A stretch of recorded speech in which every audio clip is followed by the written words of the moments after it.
Praise the Lord, shalom, hallelujah. Jesus loves us so much.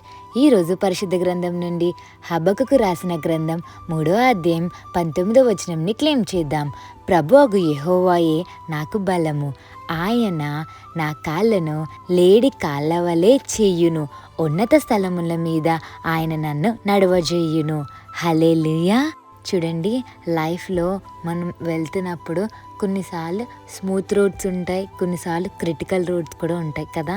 చూడండి, ఒక person mountain ఎక్కుతున్నప్పుడు వాళ్ళు ఎక్కుతున్నప్పుడు చాలా కష్టపడుతూ ఎక్కుతూ ఉంటారు.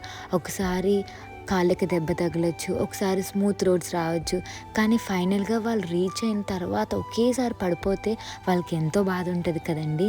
అలాగే పర్వతాలు ఎక్కుతున్నప్పుడు వాళ్ళు ఎన్ని కష్టపడినా, ఎన్ని కష్టాలు ఎదుర్కొన్నా ఫైనల్గా రీచ్ అయిన తర్వాత ఆ యొక్క హ్యాపీనెస్ వాళ్ళు చాలా హ్యాపీ ఫీల్ అవుతారు కదా. మన లైఫ్లో కూడా, స్పిరిచువల్ లైఫ్లో ముందుకు వెళ్తున్నప్పుడు మనకి కష్టాలు ఎదురవుతాయండి, దుఃఖాలు ఎదురవుతాయండి. అన్నీ స్మూత్ రోడ్స్ రావు. కష్టాలు పెట్టకుండా ఉంటే దేవుడిని ఎవ్వరు గుర్తు చేసుకోరండి.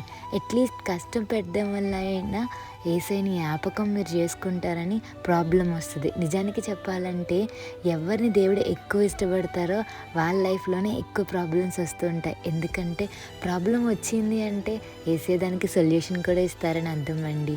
సో ప్రాబ్లం మీ లైఫ్లో ఉంది అంటే యేసయ్య దానికి సొల్యూషన్ కూడా పెట్టి ఉంటారు. కానీ యేసయ్య ఏం చూస్తారంటే ఆ ప్రాబ్లమ్ని మీరు యేసయ్యకి తెలియపరుస్తారా లేదా, కష్టంలో యేసయ్యని జ్ఞాపకం చేసుకుంటారు కదండి. అందుకే యేసయ్య మీకు కష్టం ఇవ్వడం జరుగుతుంది. ఫైనల్గా యేసయ్య మిమ్మల్ని ఆ సిచ్యువేషన్ నుంచి బయటికి కూడా తీసుకురావడం జరుగుతుందండి. ఆత్మీయ లైఫ్లో ఆత్మీయంగా ఎదుగుతున్నప్పుడు లైఫ్ని బ్యాలెన్స్ చేసుకోవాలండి. బైబిల్ ద్వారా, ప్రార్థన ద్వారా.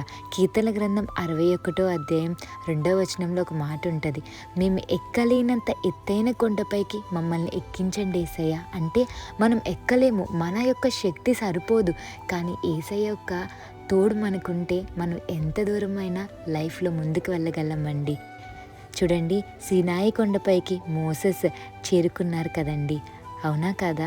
యేసయ్య మీద నమ్మకం పెట్టుకోండి.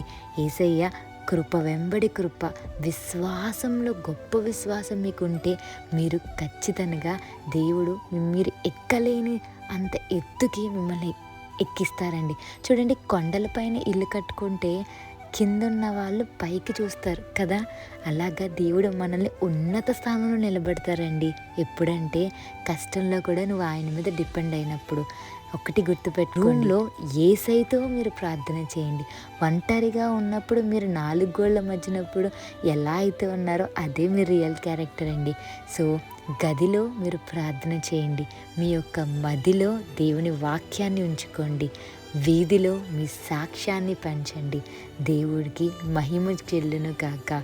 దేవుని యొక్క మహిమ, దేవుని యొక్క తోడు, నీడ మీ అందరికీ ఉండాలని మనస్ఫూర్తిగా కోరుకుంటున్నా. ఉన్నత స్థలముల మీద యేసయ్య మీ యొక్క లైఫ్ని నడిపించాలని కోరుకుంటున్నా. ఎక్కలేనంత ఎత్తైన కొండపైకి మీరు మీ యొక్క లైఫ్లో యేసయ్య సపోర్ట్ ద్వారా నిలబడతారని మనస్ఫూర్తిగా నేను కోరుకుంటున్నాను. Hallelujah. Have a blessed day in Christ Jesus. Jesus loves us so much. Amen.